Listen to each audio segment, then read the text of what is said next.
আসসালামু আলাইকুম, welcome to Maria's creation. কেমন আছেন সবাই?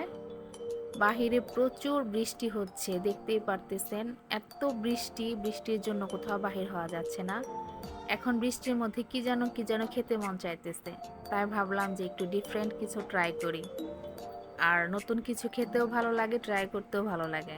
তাহলে চলুন চলে যাই।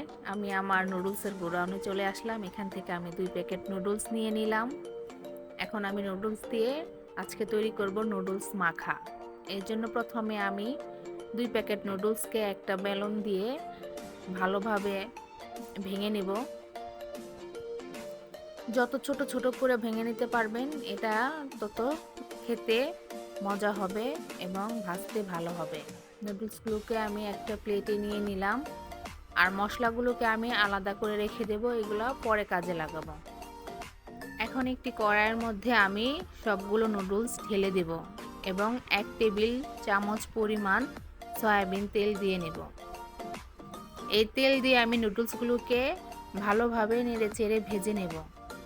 এজন্যই বলেছি যে নুডলসগুলো যত ছোট ছোট টুকরা হবে ভাজতে তত সুবিধা হবে, আর নুডলসগুলো যত ছোট টুকরা হবে ভাজার পর ওগুলো মচমচা বেশি হবে। আর বড় টুকরাগুলো মচমচা হতে একটু সময় লাগে, বা ছোটোগুলো হয়ে যায়, বড়গুলো হতে চায় না। তাই নুডলসগুলো যতটুকু সম্ভব ছোট করে ভেঙে নেবেন। দেখুন আমি নুডলসগুলোকে লাল লাল করে ভেজে নিয়েছি। এখন এগুলোকে মেখে নেব। মেখে নেওয়ার জন্য আমি 2টা পেঁয়াজ কুচি করে নিয়েছি, মাঝারি সাইজের 3টা কাঁচামরিচ আর একটা বড় টমেটোর অর্ধেক কুচি করে নিয়েছি। এখন আমি এখানে পরিমাণ মতো লবণ আর সামান্য পরিমাণ টেস্টিং সল্ট দিয়ে সবগুলো একটু ভালোভাবে মেখে নিব। মাখানো হয়ে গেলে এখন আমি এখানে সামান্য পরিমাণ সরিষার তেল দিয়ে নেব। আপনারা আপনাদের পরিমাণ মতো নিয়ে নেবেন। এখানে আমি 1 টেবিল চামচ পরিমাণের মতো সরিষার তেল নিয়ে নিয়েছি। এখন সব উপকরণগুলোই মেখে নেব। মেখে নেওয়া হয়ে গেলে এখন আমি এখানে নুডলসের একটা প্যাকেট মশলা দিয়ে দিব। এখন আমি 1 প্যাকেট মশলা দেব, পরে আবার আরেক প্যাকেট মশলা অ্যাড করে দেব।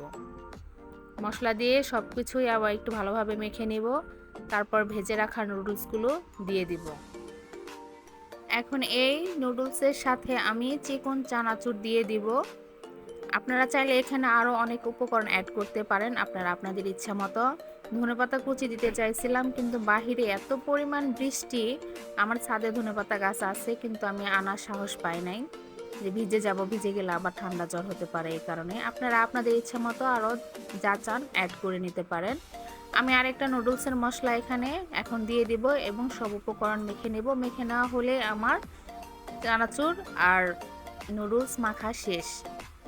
বিশ্বাস করবেন না এটা কতটা টেস্টি হয়েছে। আমরা সাধারণ যে চানাচুর মাখাগুলো খাই তার চাইতে অনেক বেশি টেস্টি হয়েছে।